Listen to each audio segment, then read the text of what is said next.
Hiyo siku ilikuwa siku ya Jumapili, nilienda kuchota maji. Sasa vile nilienda kuchota maji, nikachota maji yote. Mtu mwingine, baba mwingine alikuwa kama amekaa karibu na mlango ya darasa yetu, ilikuwa tu class 5. Na huyo mtu aliniita ati niende nichukue kibuyu ingine hapo nioshe, ati anataka kuweka rangi. Nikaenda kuosha, nikarudi, alafu akasema niingie ndani na hiyo kibuyu, alafu kama nirudi na kitu mbeba rangi, na sikukuwa nimeona rangi. Sasa mimi nilimwambia ati sijaona rangi, akakuja akanishika kwa mkono, alafu amenimwambia ati nisipige kelele. Kuna wengine hapo kwa darasa yetu, na huyo mtu ameniuliza jina yangu hadi nasema wapi, na akaniuliza hadi nyumba yetu, na nikamwambia ati iko pale. Alafu mimi nilijua ati anataka kunituma, na yeye alikuwa kama anataka kufanya vitu mbaya. Alafu huyu mtu nikaona kama yeye anachukua manila ingine hapo anaweka chini, na hiyo manila ndio aliniweka. Alafu nikamwambia ati unafanya nini? Nilikuwa nataka kupiga mayowe, lakini alininyonga akatoa mavazi zangu. Nilikuwa nimevaa skati ya white na top ingine hapo na sweta yangu, na hiyo sweta nilirusha kwa dirisha. Alafu nikirusha, mama wengine hapo alikuwa kama anapita na hakuona hiyo sweta. Sasa huyo mtu akaenda kanika ile gunia yake, alafu akaniweka hapo, akatoa nguo zangu zote. Alifanya tabia mbaya, alafu akaniacha hapo.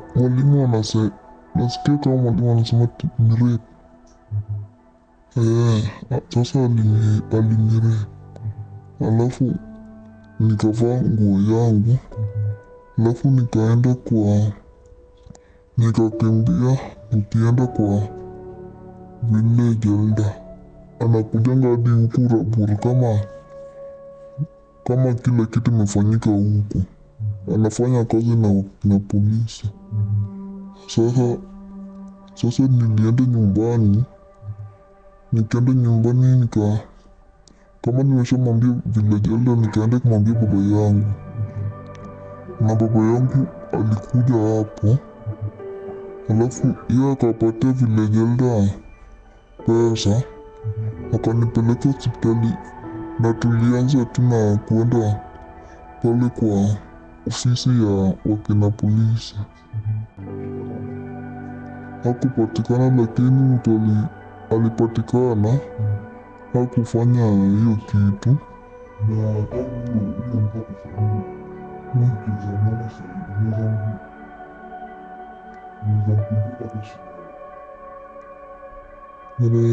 Hapana. So good evening everyone. This is a group from Stada in Boca Haven, and we are here to discuss issues around sexual gender-based violence. So we have a screening that is going on a case of sexual violence that we recently documented in our facility, and so we wanted to discuss and get to understand where we are at when it comes to SGBV, and what we can jointly do as actors to be able to ensure that we break the silence and that we at the end eradicate sexual gender-based violence. So with me is a panel.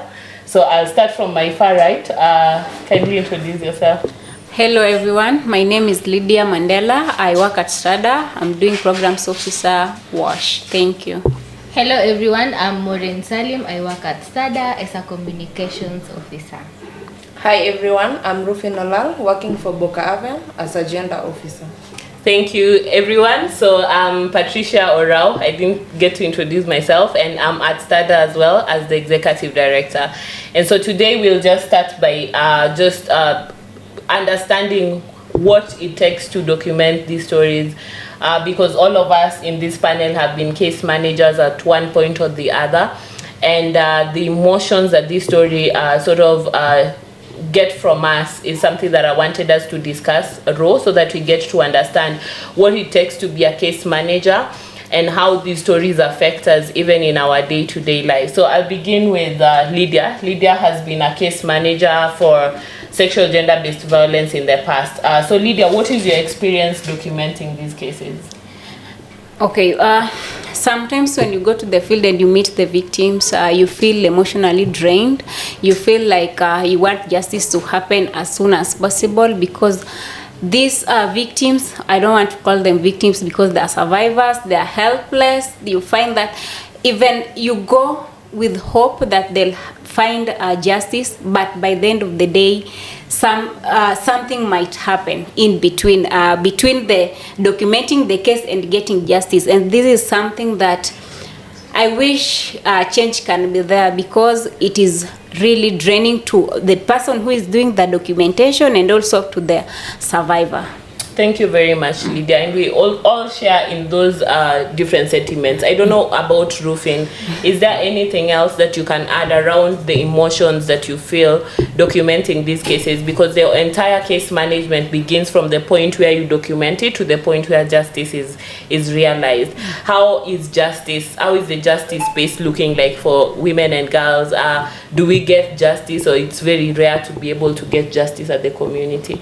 Okay, some of them get justice while others don't get justice. Maybe in cases where it has happened in a family setup, most of the cases are taken to the chiefs, and the chiefs solve the case at the kangaroo level. They don't reach the court level. Yeah, so there's a lot of kangaroo setup, and that is also, I think, something that we all share. And a lot of the times it's local administrations that also take part in this, and we will go into the role of local administration in this case as we proceed. Maureen, you documented this particular case. So a snapshot of this case: this is a girl who was defiled when she went fetching water. And she was defiled inside a school setup, which is very unfortunate because the water body was in a school setup. It was a weekend, so of course the school wasn't going. The school activities were not going on at the time, but we had two people who were apparently painting within the school, and they asked for her to come and fetch water. And when she got in, she was defiled. Unfortunately, no one has ever been put to task for that particular crime, and so there was the involvement of the parents and the involvement of the village elders. But Maureen, I just want to know, how did it feel documenting that particular case? I would say it's an emotional process. It needs someone with a tough skin. So hearing things from a young child, these things are really terrible, and it just needs someone who is really strong to listen to these girls, because if there's no one who is strong for them, then this means that no one out there will get their stories. So someone strong has to be there for them, so that we can tell these stories to the world. So thank you so much, Maureen. And so we'll just delve into this particular video. So at this point, we'll be able to get to hear this child narrate their experience from their own perspective. And so gathering all the information from this particular case, Lydia, I know STADA is an organization that is feminist sort of based. We are hoping to get equality and justice for women and girls, and a lot of times we are asked, why WASH? And so for this particular case, why WASH? So most of the time when we went to the community to to document these stories and also maybe to do just sensitizations around sexual and gender-based violence, you could get feedback saying that when you go through these cases, you ask them what happened. So when they narrate stories, you find that there are gaps in between. So the gaps, I can say it's all dynamic. You cannot say that it's just about living with, in a family setup that this happened, or maybe somebody came in their home and got them and defiled them or raped them. So you find sometimes somebody is just walking to the market, and maybe somebody is just walking to go to school. So these are the major reasons as to why we settled for WASH. So for WASH, it came about that most of the women were, like, you find where they stay, it's dry, so they walk long distances to go fetch water. Some of them wake up very early in the mornings, and cases surrounding this area was just so many and so overwhelming. And we came up with this WASH because we wanted to at least minimize, at least not a girl go without having water, clothes, and we are crossing our fingers that we want to eradicate this problem, in that we want to have a water point in every 1 kilometer apart, so that at least there's somebody has to walk just 1 kilometer to fetch water, because we don't want to hear these cases. They are so overwhelming, and it's something that we want to eradicate as STADA and also as a department. Thank you very much, Lydia. And I think just to add on what she has said, most of these cases, the reason why we have these cases is because we have gaps for in social economic activities. Yeah. So if we can come together and fill these gaps, then I think we're going to have a reduced number of these cases. So it's all about filling the gaps that we have in social economic activities. Yeah, so like socio-economic activities are varied, and at times you find that in the midst of girls and women maybe going to fetch water, maybe going to the market, going to earn a living on behalf of their families, then you find that defilement happens along the way. And so we cannot really divorce ourselves as an organization, if I'm getting that right, from handling other social and economic factors, because then that is a huge determinant to whether girls are safe or girls are not safe. And so when talking about safety, Maureen, this particular case again presents an issue of a girl being defiled within a school premise. We get it, it was a weekend, and so the school was there was no school activities going on. But do you think in this day and age you should find cases where girls are being defiled within a school setup? How safe should these public spaces be for our women and girls? This says a lot about our public spaces. These are spaces that most women and most girls feel like these spaces are safe for us. But if we find a case that in a public space a young girl is raped, that really says a lot. And I call upon all people, all stakeholders that are working on this public spaces and all that. They should ensure we have that security so that our girls, our women can feel safe whenever they are in this country. So let's improve on that security. Our girls matter a lot, our women matter a lot in this community. And also things are just become so absurd. I don't know where the world is going to, because we believe that where we find peace and where we are safe, it's home and school. Because when as parents, when we release our children to school, that is where we know best that they can feel safe. And this particular girl, if they can get defiled in the school, then a lot has to be done.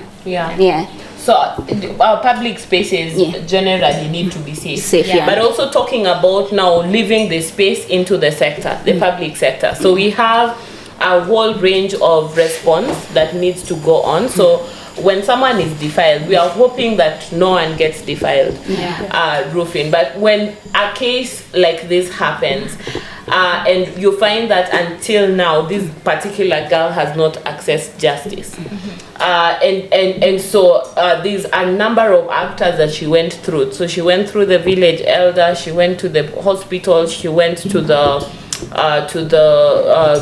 parent, that is the father, and she went to the police station, but still no justice. What is the role of these justice actors in ensuring that girls get justice? Okay, like I can say, like the role of an organization, the organization can pick up the case to help the survivor find justice. In the meantime, when the organization will be picking up the case, the organization can take the survivor to a safe space where she will not be seeing the perpetrator.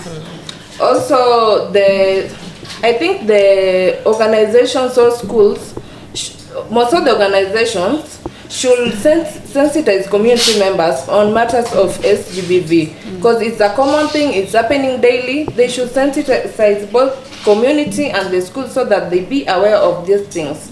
And the survivors, most of the girls should learn these protective skills. Like that one was going to fetch water. She was alone. What if she was with someone? Maybe she could have been rescued, she could have been defiled.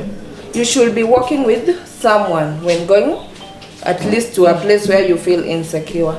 Okay, so that's you present very good points around organizations' involvement, and also the fact that girls need to go an extra mile in ensuring safety. But the other flip side is that safety needs to be something that girls are guaranteed of, right? So that then it doesn't get to a level where it's the responsibility of a girl to be able to protect themselves, because then that removes the responsibility of the perpetrator to not defile. And so I think both sides are really are valid, but we're moving towards and I hope that all of us agree that we get to a point where girls don't have to look behind their backs when they're in public spaces. And so Rufin has mentioned a lot about the role of organizations and civil society actors. What are some of the roles of the state actors? Now, police, chiefs, and the healthcare providers. So I think defilement and rape is an urgent thing that action needs to be taken like this one. So you hear a girl, particular girl is saying that the father gave I don't know who the money on for the treatment or something. I guess, and I know that this thing should be free. Why do we all traumatize the girl and the family for them to remove money for them to get the justice, the help and the justice that they are supposed to do? I think if these things are not put in together, like the the rules on how to govern this defilement and everything, then they should be revised for it to give us a way on how we can access justice. And I think the police should do their role, and that is just to we should arrest these people, because I hear that the guy was arrested, and then they're saying that he's not the same person. So it's a mixed up. So it means that there's somebody removing some money for somebody to not tell somebody. I don't know if I make sense, but at least do your role, please.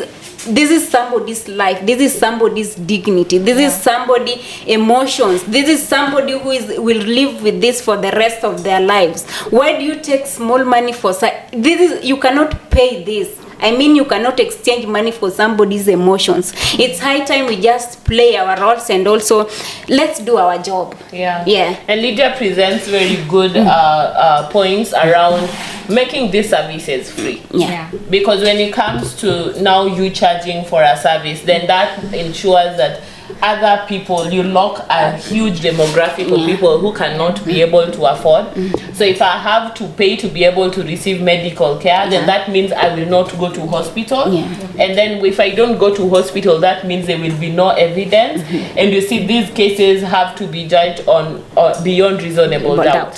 So when there is any doubt around these cases, then it becomes very difficult to prosecute. And then the end game is that we do not get justice for these girls. The services being affordable. Yeah. And affordable meaning that at the point where the service is given, then it's completely free. So whoever is paying for it, be it government, be it other non-state organizations, let at the point of service, then let those services be free. And we really advocate for government, as you are mentioning, to be the ones to bear the costs. Maureen, you want just to add on what Lydia has said, I think the issue to do with follow-up of the cases, this is something that should be taken seriously, because at some point you hear this girl saying, we went to the police, they got this someone, and they say it's the wrong person. So as at now, we don't know what will happen, what happened. The case just went like that. So the issue with the follow-up should be taken seriously, because most of these cases, they end up not getting the justice they deserve. Yeah. And also you find some people, like they want to take some organizations, you find people taking up these cases. Now they want to find justice for the girl and also help them go through this justice, but in return they are not truthful to what they are doing. They just want money. Some people just want to find donors, and I don't know, whatever thing that they're doing for them, maybe to show themselves outside there that they're doing this. You are not doing this for just you. You are doing this for somebody. So if you are doing this for money, I'd say just stop doing it, and don't sell yourself outside there just because you want to. Don't sell yourself out there for somebody's emotions to get involved. Yeah. So also very valid points around ensuring that at the end of the day, what is our intention, even as non-state actors? And I don't know, Rufin, if you have something to add. Yeah, I'll add that these the people who, can I say it's a bond to not to arrest the perpetrator or what, these people who are taking money, they're somehow like depressing these survivors. You know, when you are in a community and you see the same perpetrator in the same village, you just feel depressed. The survivors are going through a lot. Yeah, so survivors are really going through a lot, and as you mentioned, the survivor-centered approach. So we are calling on a survivor-centered approach to management of sexual gender-based violence, because when it's centered around the survivor, you will not be taking money. If it's centered around the survivors, you will not try to re-traumatize. Because a lot of times you re-traumatize survivors. I cannot imagine being in the same community with someone who defiled me or raped me, and it's business as usual. And a lot of times you find that these girls are threatened and all these other things. So Maureen, I don't know about this particular case. You documented it. We only got to hear a snippet of it. What does the girl want? I don't know whether you got to ask. What does she want in terms of justice? What does she want in terms of her future and her future hopes? Maybe you can just let us know. So this girl was really open. She said that the whole thing really affected her studies. So if she can have a section where she can share up her sorrows and all that, she'll be grateful. And as at now, she's continuing with the education, and that's all she shared. And so, about her family, she's saying that no one talks about the story, and no one encourages her. Like, life has to continue. So they are just there and they are quiet. Nobody wants to talk about what really happened to her. So she has to keep quiet because it happened. She hasn't got the justice she wants. So life has to continue, which is really affecting. And that's where we are at this point. Is we are in a place where we want survivors to just move on, and no one gets to really move on from these cases, right? From all of us, we have documented these cases. No one gets to move on. You will. I once documented a case of an old woman, I think around 60-year-old, who broke down while we were narrating this experience, over an experience that happened over 40 years ago, and it still traumatizes her to date. And so as an organization, even as we give psychosocial support to these girls and young women, we believe that it needs to have a multi-sectoral way of handling it, so that teachers are involved, village administrators are involved, the police are involved, and everyone just comes in to be able to support these these survivors. For this particular case, let me start with you, Rufin. What are your hopes? If you had everything at your fingertips that you could be able to do something about this case, what would that be for you? Okay, if I had the opportunity, I'll transfer the survivor from that school, because already it happened in a school setup. Everybody, I think, knows the story. They keep on reminding her of the story. I'll just transfer her from that school maybe to another school or in another county. Yeah, so a better environment for the girl. What are your hopes, Maureen? This is something that happened in a public space where parents and everyone has confidence that this is a safe space for my daughter or maybe for my son. So I'll go to these public institutions or all those public sectors, educate them on to improve on the security of our girls and women, so that next time when our girls are in these spaces, they feel safe and confident that they're in a place that no one can violate their rights in any way. So for Maureen, it's safety, learning from that experience to be able to do better next time. Lydia, what are your hopes for this girl? Okay, this girl is now, like Maureen said, she's now being victimized. That is how I understand it. So she's being victimized, but it's not her mistake. Yeah. It is not her problem. And these people, they should come together to embrace her. Let her know that, because when she's victimized, she's emotionally disturbed. And when you're emotionally disturbed, obviously you are physically disturbed. There are some things you cannot just do. So how I wish that people can just come together and know that these things happen, and how can we work around it so that we get a solution on it, because they need our help, because this is a young girl. So if you are the family, you are people around her, and you are not giving her the support that she needs, how do you expect that people coming from afar will support her? Yeah. So it starts with us. Yeah, so for Lydia, it starts with family, it starts with us, it starts with ensuring that survivors are safe and they don't feel repeatedly victimized when they go through such cases, because it's never their fault. And on that note, I just want us to be able to just understand from all of us what is our parting shot when it comes to these issues. I know that there are real issues that affect us on a day-to-day basis as case managers. And another thing that I also wanted us to get to delve into is what kind of support is required for people who do case management, because it can also really traumatize you. By looking at this case, you are coming up with a whole a number of issues. One is the socioeconomic factors that still affect the safety of girls and women, that we cannot talk about issues around sexual violence in isolation. We cannot say that we are only involving ourselves in sexual gender-based violence and that's it. So we are only talking around rape, defilement, how to prevent, how to coordinate, how to respond, because there's a number of factors that affect these rights. So right to not be violated. So we have economic factors. Girls are literally doing things that they would ordinarily not do just because they need money. And they need money for things, basic things like pads, basic like just food on top of their table. And that really is a factor that we must talk about.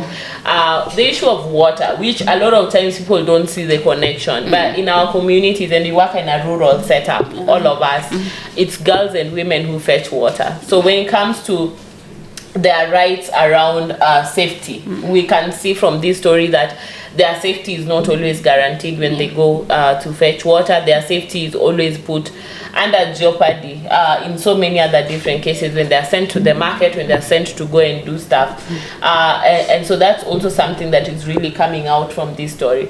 The other thing is just general safety even in public spaces. So when we drill boreholes and when we repair pumps, we have a bias towards doing them in school because those are public lands. And then you know very well that those spaces will always have security, and then they will always be freely accessible. And these stories also just challenges those for us, like do we need to ask when we go to drill in a school, how safe are girls when they come here over the weekend? Yeah. Is there any security that is basically in this compound every time? When we drill in communities, how safe is your environment for young women and girls? And I think that is a discussion that we can always delve into to see whether it's because it's not only an accessibility issue, there are also other issues underlying, and those are some of the things that scream at me when I come, or when I get to hear this story and looking at it. I don't know, Lydia, from your perspective, what is your take home from this particular story?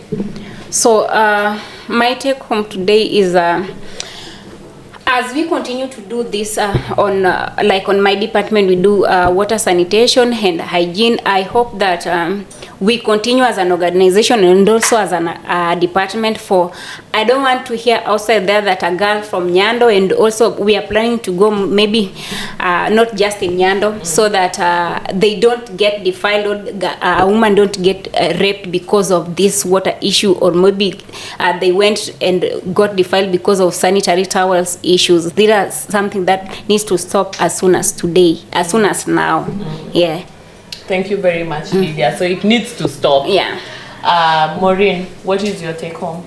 I would say this is a thing that require different stakeholders from the community, from the government, and the whole circle that is involved. So let's come together. We can't do it alone as an organization. Let's come together so that our girls and women can be at a safe space where they feel safe anytime and any day. Yeah. Yeah, so the management of SGBV requires a multi-sectoral approach. Rufin, what is your take home? Okay, my take home is that the family should start with, the family should come together and help this girl, not just to keep quiet. When you have a survivor, talk to her, give her some psychosocial support, try to counsel her. Don't leave her there, she'll feel as if she is isolated. Just come together, talk to her, maybe she can feel at least relieved. Yeah, so from Rufin, we have to come together to support. And so yeah, that is all that we had time for today. We are really hoping that you have taken home something from this webinar, and for us all to know that we have a responsibility in the end of sexual violence, in the fight against sexual violence, in this entire space. Every one of us plays a role, and so it doesn't matter whether you're an actor from a different field. You begin to ask yourself, what is my role? And your role could just be breaking the silence and not wanting to keep quiet about these cases, because a lot of times these cases go unpunished because people rarely talk about them. And so as a society and as a community, our tolerance for sexual gender-based violence needs to be as low as possible, that then we don't allow ourselves to coexist with perpetrators. We don't allow ourselves to live with someone that we know this one is defiling our girls and women. We literally have a role to frog match them to the police station. And so as STADA, we are working in Kadibo, and for Boka, they're working in Muhoroni and other parts of Nyando. We are also in Nyando. We are hoping that when you get to hear these cases, you'll refer them to us, so that we provide a community, because as Rufin mentioned, you just need that support system. I think all of us reiterated that at times you really need that support to be able to go through these cases. So feel free to reach out to us through our social media handles, and through our website and through email, so that you might be able to help. If you know someone in your community who is suffering and who is suffering in silence and who has gone through a violation, please let us know, so that you are able to see how we can be able to help them. So same time tomorrow we'll be here to be able to discuss a whole different case. Special thanks to my fellow panelists and to everyone who chimed into this experience. We are sorry our webinar could not go up, but tomorrow we will have our webinar up as well, so from 3 to 4 p.m.